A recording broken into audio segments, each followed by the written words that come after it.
The Persian Empire was a series of dynasties centered in modern-day Iran that spanned from the 6th century BCE to as recently as 1979.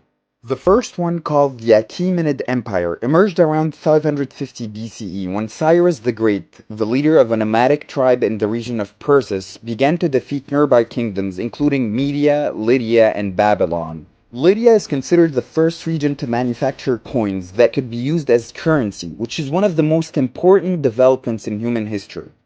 How did Cyrus maintain control over such an enormous area and multi-ethnic population? He was unlike other emperors in that he utilized the strategy of religious and cultural toleration and left the local rulers in place to control the different states of his empire. These policies reduced the chances of rebellion and ensured that the conquered states continued to pay tributes, which Cyrus used to fund public works.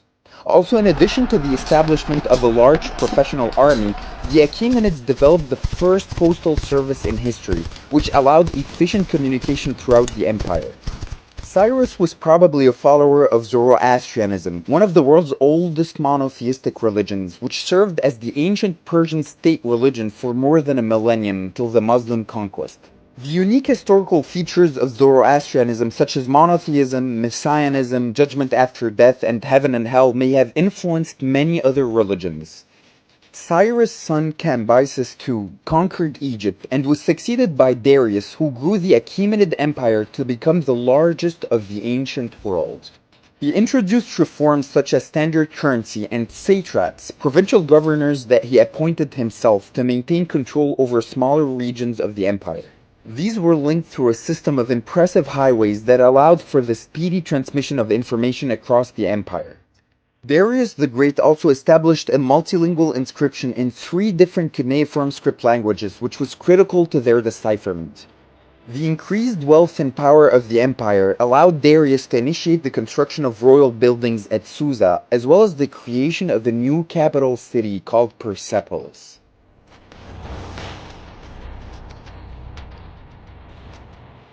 To demonstrate that he was a ruler of a diverse empire, he took the title of King of Kings and was featured as receiving tributaries from different peoples. In 498 BCE, however, the eastern Greek cities revolted against Achaemenid rule and were supported by Athens. Darius crushed them, but failed to punish the Athenians at Marathon.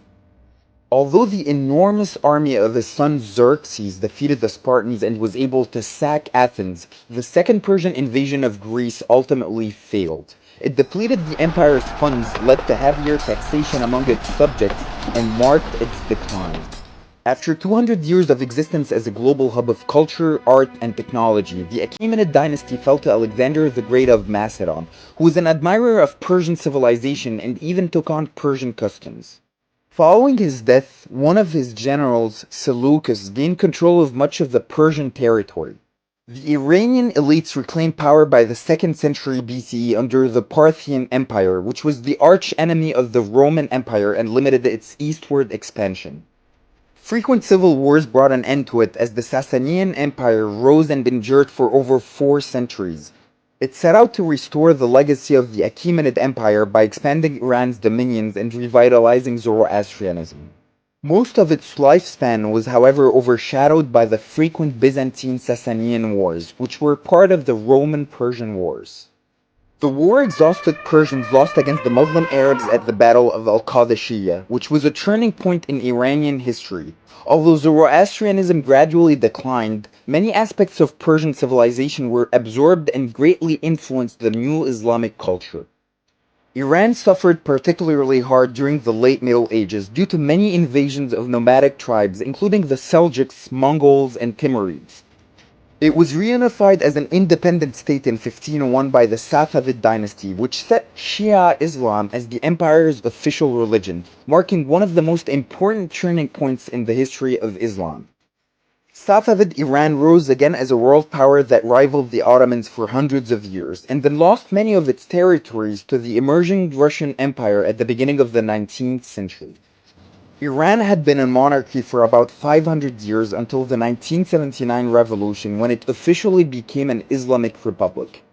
Besides its wealth and power, the greatest legacy of the Achaemenid Empire was perhaps the aggregation and mixture of various cultures under one tolerant rule.